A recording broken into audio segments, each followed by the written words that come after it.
John Martinka in beautiful Bozeman, Montana. A bad boss equals a bad owner equals a bad business seller. Let's talk about that for a couple minutes. A boss or an owner who says, oh, people under me, they should just be glad they have a job. It's going to create a horrible culture for you when you buy that business. Be careful. When analyzing companies, one of the things I've learned to look for is the pension contribution.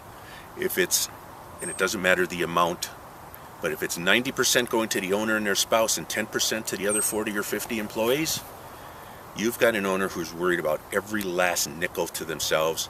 It's going to be a tough deal, and it probably also has, like the previous reasons, some culture issues that they've been draining the company. And how do they drain the company? Reason number 3, what makes a bad owner and bad seller? They skimp on upgrading equipment, software, hardware, things for the shop, vehicles, whatever.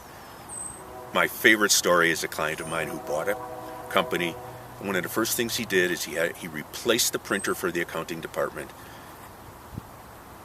The seller was too cheap to do it, yet the printer was so old that it just spooled and spooled and spooled. It took forever to print reports. The buyer got his money back within a month or two by having more productivity out of his accounting department when the people weren't waiting for reports to print.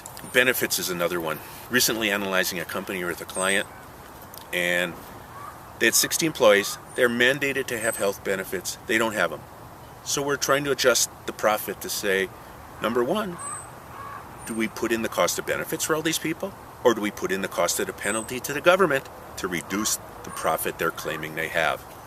Benefits are an interesting issue because a lot of times I see companies when they're preparing for sale or presenting themselves will say, yeah, you don't need the benefits. You don't need the pension plan. That's a cost that really should be profit. Let me tell you, with a little bit of sarcasm here, the number 1 thing a buyer wants to do in their first month with a company is tell the employees, I base the price on cash flow without benefits. I am taking away your benefits. Oh, that's going to go over well, isn't it? And then finally, we have the secretive owner. The owner who really doesn't want to share everything. And when it comes time to the contract, they negotiate hard and draw the line on what they are representing and warranting. In a buy-sell deal, the seller represents and warranties that everything they've told the buyer is true and correct. It's when the seller starts really arguing with their attorney that they want what's called a knowledge qualifier. To the best of my knowledge, I represent and warranty. No, that's not going to fly with sophisticated buyers. And sometimes, when they really hold it, no, often, when they really hold the line on that, it's because they're hiding something. They're just not sure, because in the back of their mind, they're thinking, yeah, there's probably a few things I fudged on in telling the buyer. This is John Martinka. A bad boss, a bad business owner equals a bad business seller. Don't be a bad owner, don't be a bad seller, and as a buyer, watch out for these key issues when it comes to buying a company. Thanks for watching.